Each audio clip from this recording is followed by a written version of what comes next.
তাহলে অটোমোবাইলের জনক যদি কার্ল ফ্রিডরিখ বেঞ্জ হয়, যদিও আমাদের জানার বিষয় না, তারপর একটু জানাই রাখি যেহেতু আমি জানি বিষয়টা। তাহলে সর্বপ্রথম অটোমোবাইলের ড্রাইভারকে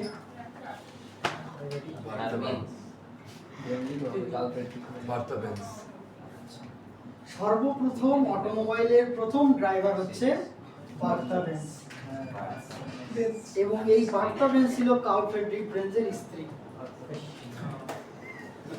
এবং সর্বপ্রথম অটোমোবাইলের মেয়ে ড্রাইভার দিয়ে ড্রাইভিং শুরু হয়েছে। এবং এই ড্রাইভিং এর একটা ইতিহাস আছে। যখন কার্ল ফ্রিডরিখ বেঞ্জ এই গাড়িটা তৈরি করছে একটু, তখন এই গাড়িতে কোনো ব্রেক ছিল না, এই গাড়িতে কোনো সাসপেনশন ছিল না, এবং এই গাড়িতে কোনো ইলেকট্রিক লাইট বা হর্নের কিছু ছিল না।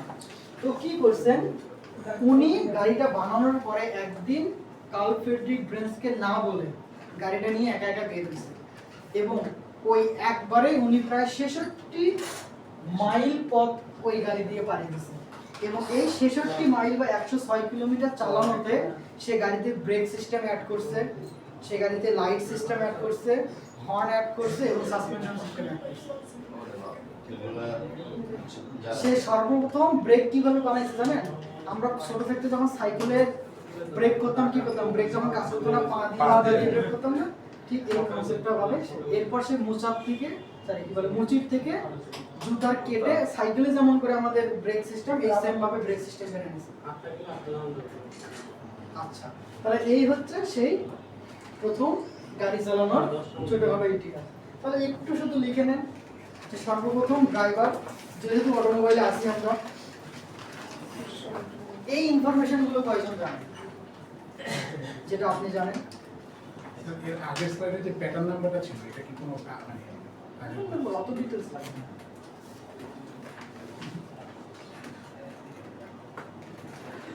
কেমন লাগতেছে ক্লাস?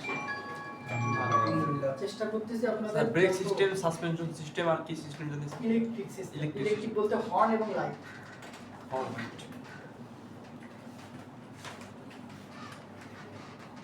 এবং এই গাড়িতে কিন্তু স্টার্ট দেওয়ার জন্য কোনো সেলফ মোটর ছিল না আপনার মতো। তাহলে কি করা লাগতো? কিছুক্ষণ ধাক্কা দেওয়ার পরে তারপর স্টার্ট হইতো।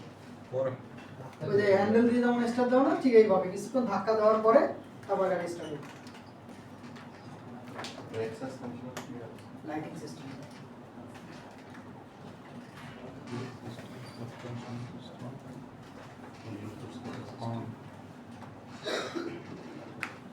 যদি বুঝে থাকেন।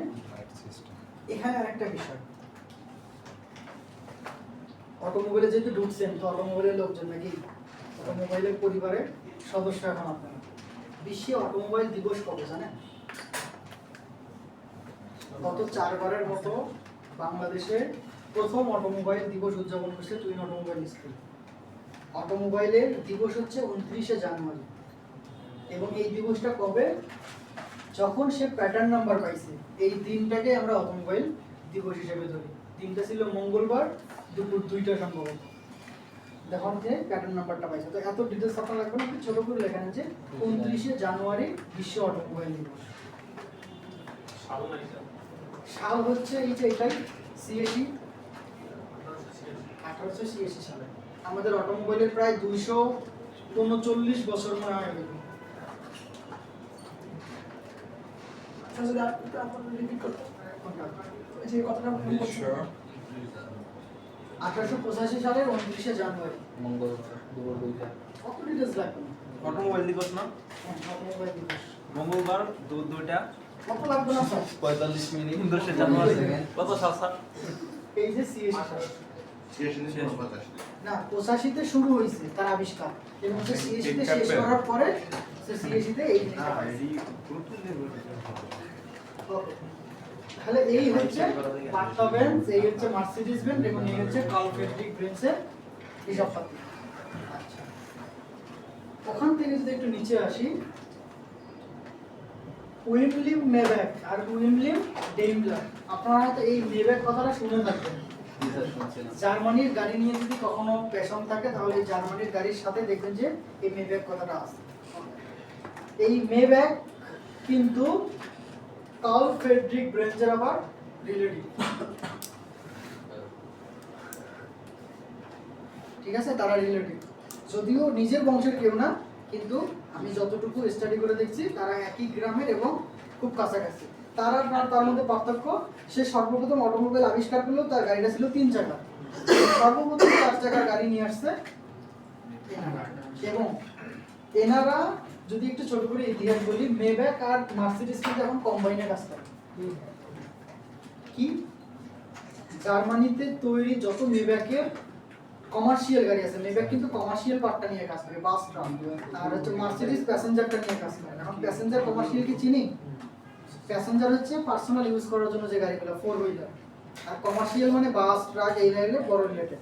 তো এনারা যখন দুইজন দুইটা জায়গায় দেখতো, তো তারা মনে হয় 2010 কি 12 সালের দিকে নিজেদের মধ্যে একটা প্রস্তাবের মাধ্যমে স্বাক্ষর হয়েছে যে মেব্যাক চাচ্ছে যে এখন সে প্যাসেঞ্জার বানাবে, আর মার্সিডিজ চাচ্ছে সে এখন কমার্শিয়াল বানাবে। তো মার্সিডিজের যত কমার্শিয়াল গাড়ি আছে সব সাপোর্ট দেয় মেব্যাক, কিন্তু দিন শেষে মার্সিডিজ লোগো দিয়ে ছেড়ে দেয়। আর মেব্যাকের যত প্যাসেঞ্জার গাড়ি আছে সব প্যাসেঞ্জার গাড়ি বানায় হচ্ছে মার্সিডিজ। তো দুইজনে কম্বাইনে ইনবিল্ড করে ওকে হেল্প করে এখন মোটামুটি ভালো একটা মার্কেট করছে। তো এখানে এত কিছু এখানে লেখালেখি করার দরকার নেই, জাস্ট এটাই কিন্তু এখানে অ্যাড করা যে সর্বপ্রথম 4 হুইলার গাড়ি তৈরি আসছে ডেমলার হাত থেকে, এবং তারা ছিল 2 ভাই। 4 হুইলার গাড়ি তৈরি করছে গটলিব ডেমলার এবং উইমলিব মেব্যাক। সেইটা আবার বলুন সর্বপ্রথম 4 হুইলার, এটাতেও কিন্তু গ্যাসোলিন ইঞ্জিন, এটাতেও কিন্তু 4 স্ট্রোক, কিন্তু এটা 4 চাকা গাড়ি তৈরি করছে। The world's first 4 wheeler petrol automobile.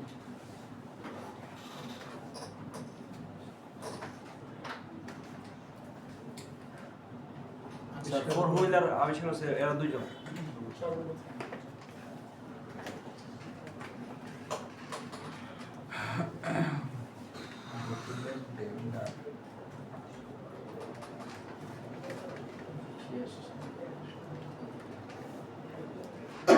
Clear? যদি ক্লিয়ার হয় তাহলে আমরা সেকেন্ড স্লাইডে চলে যাই। এখন এই স্যার, যাও লাস্ট নাম 10 তারিখ হতে পারে।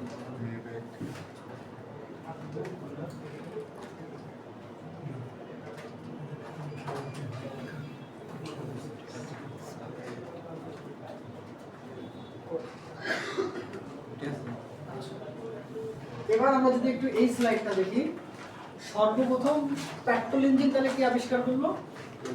Nicolas Otto. এবং গাড়িতে প্রথম লাগাইছে কার্ল ফ্রিডরিখ ব্রেন্জ।